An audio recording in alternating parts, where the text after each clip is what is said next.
So, I Am Batman. We're just going to talk about how I feel about the John Ridley Batman so far. So, John Ridley Batman starts off, of course, with the Future State, the next Batman series. Let's see. That shelf just happened to be accessible. So it starts off with this. This is Future State, the next Batman. Well, there's some other backup stories in here too. Some other like little one shots. And Future State, next Batman, I was really excited about before it came out. But once it did come out, I loved the first issue. So let's do a close up. So the first issue of the next Batman features artwork by Nick Darrington. And just look at that artwork. Look at the colors. Look at, like, it's animated, but it's still detailed. Like, this just gave me vibes like I was watching Batman the Animated Series, and I loved it. Right? But then, after issue 1, it just falls off the rails. So, I showed you the artwork for issue 1. And now, issue 2 has this, this panel right here in issue 2. And I'm just like, really? Batman is just running all out in the open and they're just shooting, and didn't hit him. They ended up hitting him, just barely grazing him at one point. But seriously, like, how is this a thing? How is Batman not hiding behind something? But I mean, you know, it's the next Batman. Maybe he's inexperienced or something. But anyway, the next Batman series, I ended up being like really underwhelmed by. I wasn't overwhelmed. I wasn't whelmed. I was underwhelmed. I was like, this isn't what I signed up for. I thought we were going to get like this new Black Batman just being super dope. The Future State book, like, it didn't tell you why he became Batman, how he became Batman. We just get a little bit of action of him. The bullets bounce off the cape. That's a good save. Still doesn't make sense to just be running all out in the open like that. But yeah, we don't know why he's Batman. We just get like a few shots of him being not as good a Batman as a real Batman. And then we get like this plot of like people that were like plotting against him. And then we get some family drama. Because Tim Fox's family doesn't really know he's back in town somehow. And that's that. This leads directly into the next Batman Second Son, which I have in single issues that I can't pull out right now. But it's just next Batman Second Son. I'm like, okay, cool. Well, maybe we'll get some information as to how he becomes Batman or why he becomes Batman. And what we get is a bunch of Fox family drama. Like, the Fox family seems to just hate Tim. Like, Tim had like something. Oh, nah, dude, you're good. You're a good Star Wars fan. I like knowing that I'm not talking to an empty room. So you're not spamming at all. Matt Hendricks had high hope for John Ridley's work, but his characterization in comics is rough. Honestly, that kind of changes for me in this issue. So we'll talk about that in a second. If the Batgirls book is going to be anything like this issue of the Joker was this week, then I'm definitely excited for it. I really loved how the Batgirls were handled in this book. So there's that. Let's see. Oh, snap.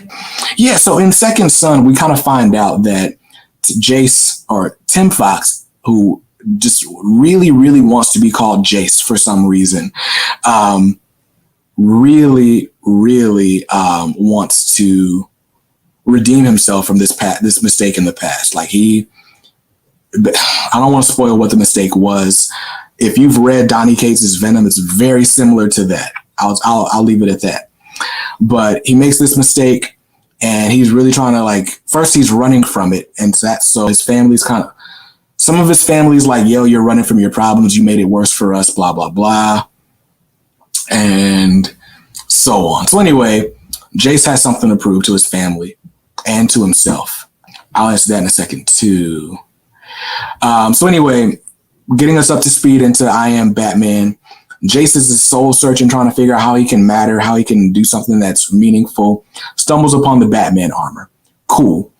But here we are now, 8 issues into Jace Fox's like life story, and we're just now getting to him kind of getting the bat suit.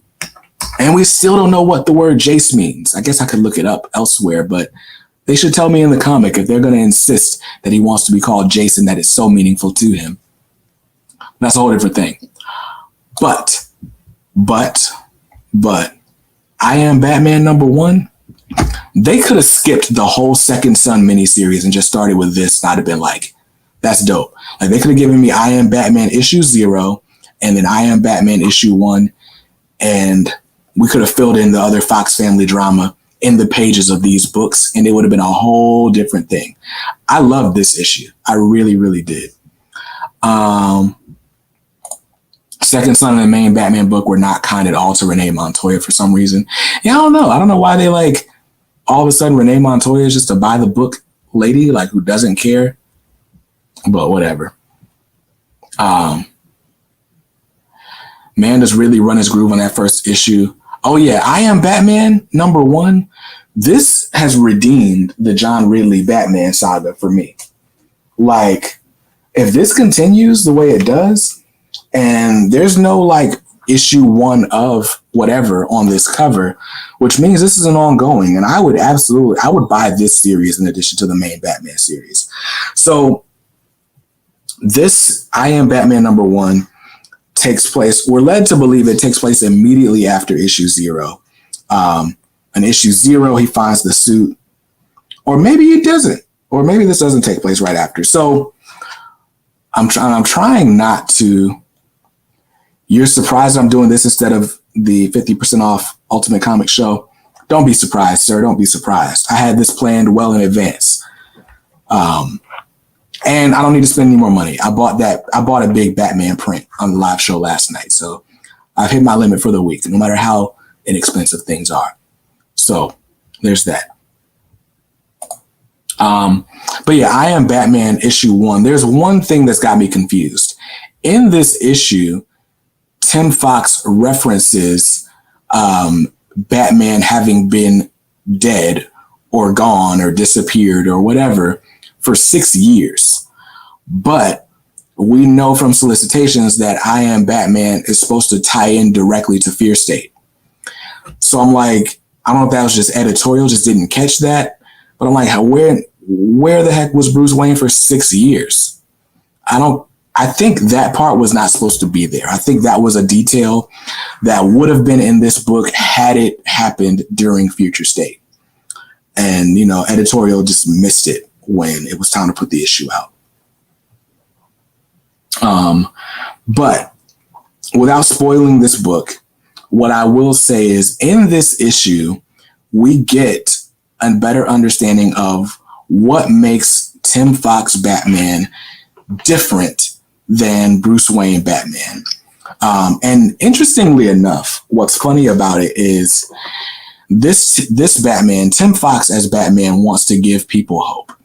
Tim Fox Batman wants people to see him operate. Where Batman typically operates in the shadows, Tim Fox Batman wants to operate out in the open.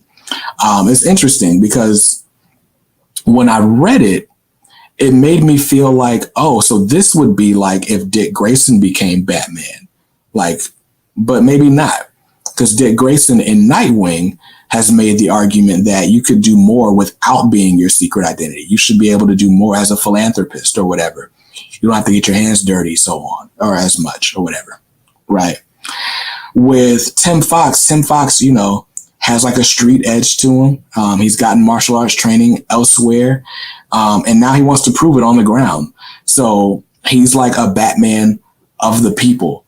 He's like, funny, if you guys ever saw the Steel movie with Shaq, he's like that. He's like Steel, where he wants people to see him operating as Batman. He wants his presence to give Gotham hope. And what that directly reminds me of is Superman Birthright, right? And I think it's funny because typically when you want to make Superman interesting, you give him characteristics of Batman. You make him dark. You make him brooding. You make him act out of character, basically. You make him act like Batman when you want him to be interesting.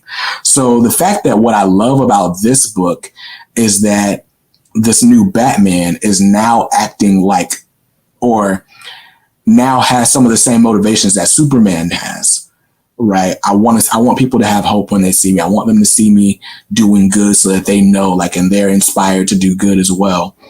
I thought that was a very interesting take.